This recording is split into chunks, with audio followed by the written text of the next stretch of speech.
قرآن وہ واحد کتاب ہے جس کے ٹائٹل پہ رائٹر کا نام بولو نہیں ہے، اس لیے کہ اس کا رائٹر کون ہے، اور رائٹر بھی نہیں ہے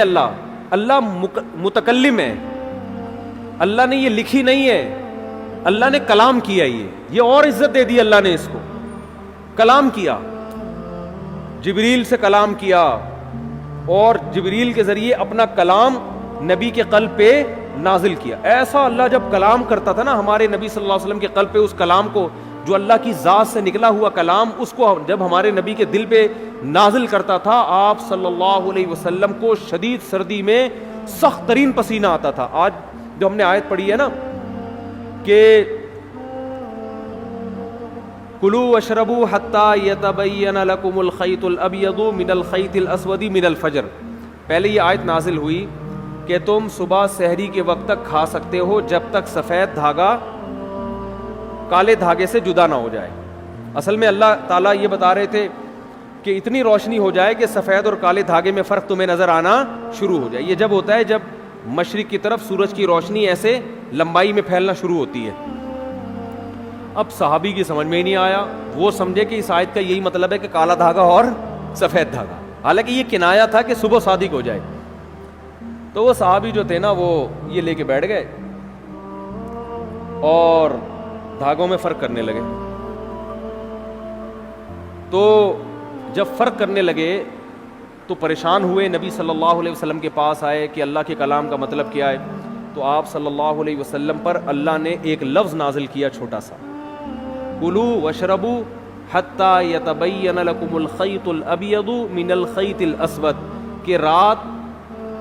یعنی کالا دھاگا سفید دھاگے سے جدا ہو جائے، یعنی فجر کا وقت ہو جائے۔ تو یعنی فجر اتنا لفظ نازل کیا اللہ نے، من الفجری کا لفظ۔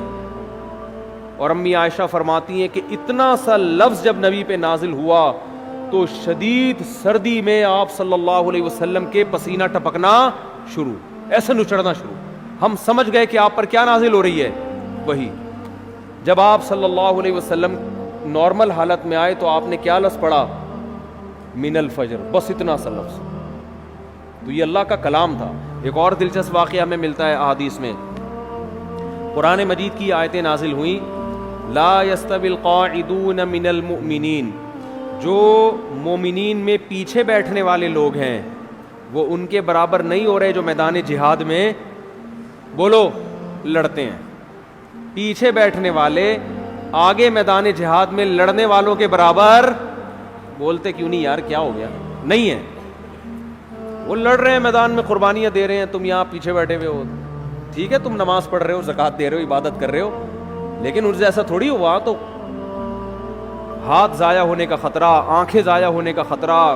شہادت کا خطرہ، گرفتاری کا خطرہ، وہ 10 خطرے مول رہے ہیں، تو تم کیسے سمجھتے ہو کہ تم ان کے برابر ہو سکتے ہو؟ اب بعض صحابہ معذور تھے، ان کا جذبہ تھا میدان جہاد میں لڑنے کا، لیکن معذوری کی وجہ سے ان کو نبی جانے کی پرمیشن نہیں دیتے۔ وہ اتنے غمزدہ ہوتے کہ روتے تھے کہ کاش اللہ ہمیں صحت دیتا، ہم بھی جا کے لڑتے۔ اب جب یہ آیتیں نازل ہوئیں تو ان کا دل تو اور بیٹھ گیا کہ بھئی ہمارا تو بالکل انہی کی طرح لڑنے کا جذبہ ہے، ہمارے بازو میں طاقت نہیں، ہمارے کسی کوئی نابینا تھے، کوئی بیچارے معذور تھے پاؤں سے، کوئی اپاہج تھے، تو ہمیں تو نبی روکتے ہیں ورنہ ہمارا تو جذبہ ہے، اور اللہ نے کہا کہ تم ان کے برابر نہیں ہو سکتے، جبکہ ہم تو روتے ہیں یہاں بیٹھ کے کاش ہمیں بھی وہاں جانے کا موقع ملتا۔ تو جب یہ نبی صلی اللہ علیہ وسلم کے سامنے صحابہ نے اشکال کیا نا، تو ایک صحابی فرماتے ہیں کہ آپ صلی اللہ علیہ وسلم کی ران مبارک میری ران پر تھی، ران مبارک میری ران پر تھی۔ کہتے ہیں کہ میں نے دیکھا نبی پر وحی کے آثار ظاہر ہونا شروع۔ صحابہ گئے نبی کی خدمت میں، یا رسول اللہ ہم تو معذور ہیں، اور اللہ کہہ رہے لا یستوی القاعدون من المؤمنین والمجاہدون فی سبیل اللہ، پیچھے بیٹھنے والے اللہ کی راہ میں جہاد کرنے والوں کے برابر نہیں ہیں، تو ہم تو شوق سے تھوڑی پیچھے بیٹھے ہیں۔ تو صحابی کہتے ہیں کہ نبی صلی اللہ علیہ وسلم کی ران مبارک کو میں نے دیکھا، اتنی وزنی ہو گئی کہ مجھے لگا کہ میری ٹانگ چٹخ کے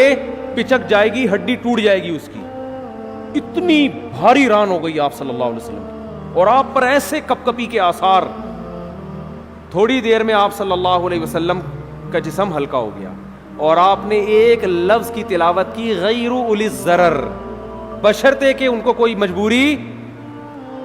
بولو نا یار، یہ اردو میں تو بڑا لمبا لفظ ہو گیا، بشرطے کہ ان کو کوئی مجبوری نہ ہو۔ آواز نہیں آ رہی مجھے، کون سا جا رہی ہے میری آواز؟ میرا بھی کھوپڑی خراب ہو رہی ہے،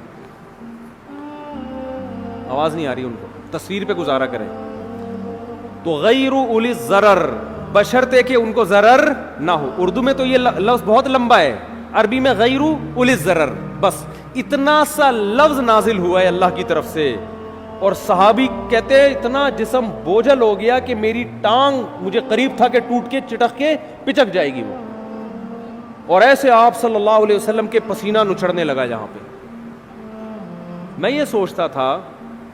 کہ جب اللہ نے یہ نازل کرنا ہی تھا ہے بھائی، کہ جو پیچھے بیٹھنے والے لوگ ہیں وہ آگے جانے والوں کے برابر نہیں ہے، بشرطے کہ ان کو کوئی معذوری نہ ہو، تو پہلے ہی نازل کر دیتا۔ کیا ہو گیا بھائی، کیا ہو گیا یار، تاکہ صحابہ کو اشکال ہی نہ ہوتا۔ صحابی نے آ کے اشکال کیا کہ ہم تو عذر سے بیٹھے ہوئے ہیں، تو ہم بھی ان کے برابر نہیں ہیں جو آگے لڑ رہے ہیں۔ پھر اشکال کیا، پھر اللہ نے کیا دیا؟ جواب دیا۔ تو اس کی ضرورت کیا تھی؟ اللہ کو تو پتا تھا کہ ان کے دل میں اشکال پیدا ہوگا، تو اللہ اشکال کرنے سے پہلے ہی پوری آیت نازل کر دیتے نا، پہلے آدھی نازل کی، پھر اس میں ایک جوڑ دیا، ایک اس میں جو ہے نا گویا کہ ایک پیوند لگایا گیا ہے۔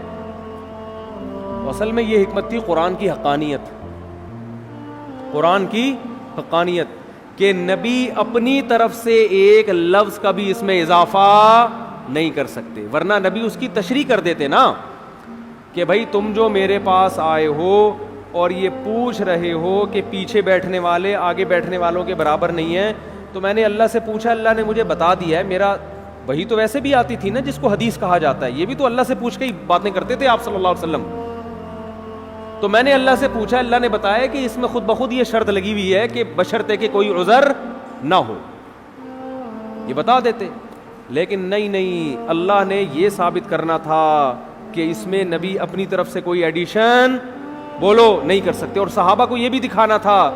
کہ یہ نبی کے اپنے الفاظ نہیں ہیں، یہ آسمان سے نازل ہوئے ہیں، اپنے الفاظ میں انسان کی یہ کیفیت نہیں ہوتی، یہ واقعی من جانب اللہ الفاظ نازل ہو رہے ہیں کہ ایک لفظ نے اتنا بوجھل بنا دیا کہ آج تم نے اپنی آنکھوں سے دیکھ لیا